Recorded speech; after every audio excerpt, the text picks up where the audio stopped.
10 years ago, the National Security Council of Israel, headed at the time by General Uzi Dayan, identified the bond, the partnership between Israel and Diaspora Jewry, and specifically North American Jewry, as a key strategic interest of the State of Israel, important both for its strategic well-being and for its defense.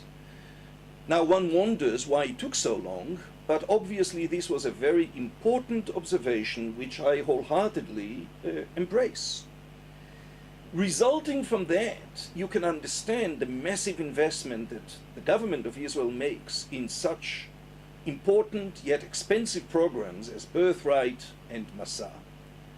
And most recently, in the last few weeks, the announcement of a new initiative of Prime Minister Netanyahu and the Jewish agency, Natan Sharansky, to come together to launch an unprecedented program to strengthen the relationship, the bond of the next generation of American Jewry, of world Jewry, to the State of Israel. The figure cited in the news about this new initiative was $300 million, quite a price tag. A lot can be done about it, major expenditure.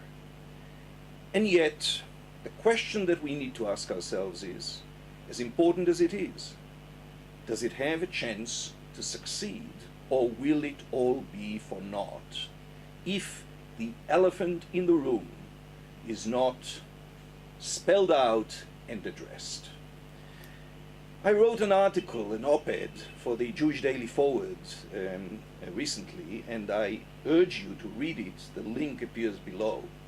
And in it, what I'm saying is that as praiseworthy as this initiative is, and it is, the reality in which Israel grants legal authority only to Orthodox marriages, which excludes half, if not more, of the non-Orthodox next generation of American Jewry, makes it all a futile exercise.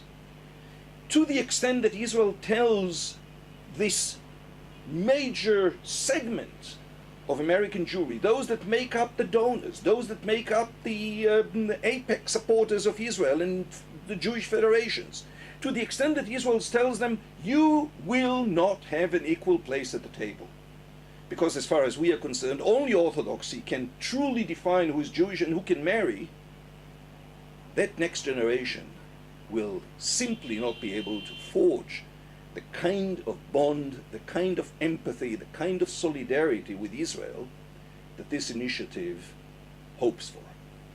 So read the op-ed, realize that together we indeed have a challenge to strengthen the solidarity, the partnership of the next generation of world Jewry to Israel. But in order to do that, we need to be inclusive. We need to celebrate the principle of religious freedom and pluralism. Without that, all financial investments and all efforts, as well intended as they are, will be for naught.